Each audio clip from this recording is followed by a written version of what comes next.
शक्तिरूपेण संस्थिता नमस्ते नमस्ते नमो देवै महादेवै शिवाय सतीतं नमः नमः भद्राय.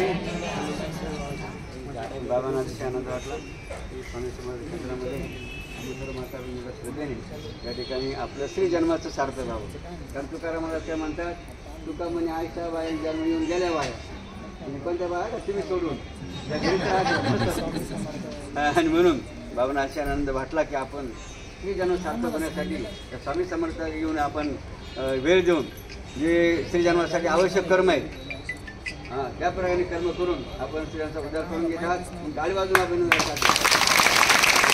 स्त्रीने जर भक्ती जर केली दोन्ही कुळाचा उद्धार. लक्षात काय दोन्ही कुळाचा उद्धार होतो, आईवडिलांच्या आणि सासू सासऱ्याचा आणि आपल्या पतिराजाच्या. आणि म्हणून अशा रीतीने या ठिकाणी आमच्या सर्व माता भगिनी कोणी सप्तशृंगी माता समान आहेत, कोणी महालक्ष्मी आहेत, कोणी सावित्री आहेत.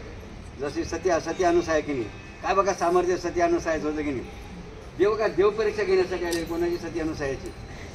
आणि बघा नुसतं बघा त्या देवावर काय शिंपडलं फक्त बघा पाणी काय शिंपडलं जल पाणी प्रोक्षण केलं तर त्या ठिकाणी काय झालं, त्या देवांची काय बनली आणि कोणाचा अवतार झाला भगवान दत्त.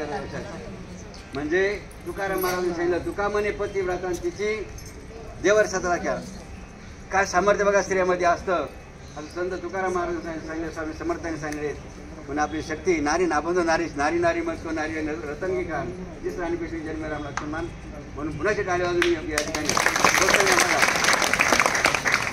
बघा महिलांनाही जपतप अनुष्ठान करायची काय गरज. बघा आपण अंजनीगडाचा इतिहास आठवतो किंवा ऐकतो.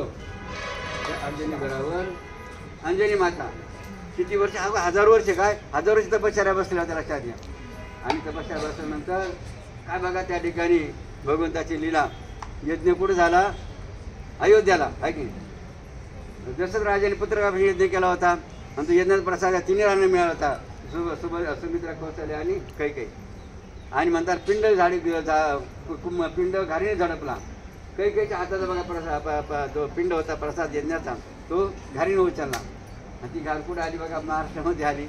आणि तो बघा प्रसाद नेमका कुठे पडला अंजनी माझ्या धुळ्यात.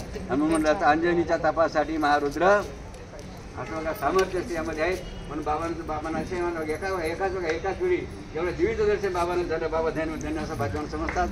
आणि असा स्त्री जन्माच्या बघा स्त्रियांसाठी स्त्री सक्षमीकरण असेल की स्त्रियांच्या अनेक बघा त्या ठिकाणी गरजा असतात, पैशापैकी अपेक्षा असतात.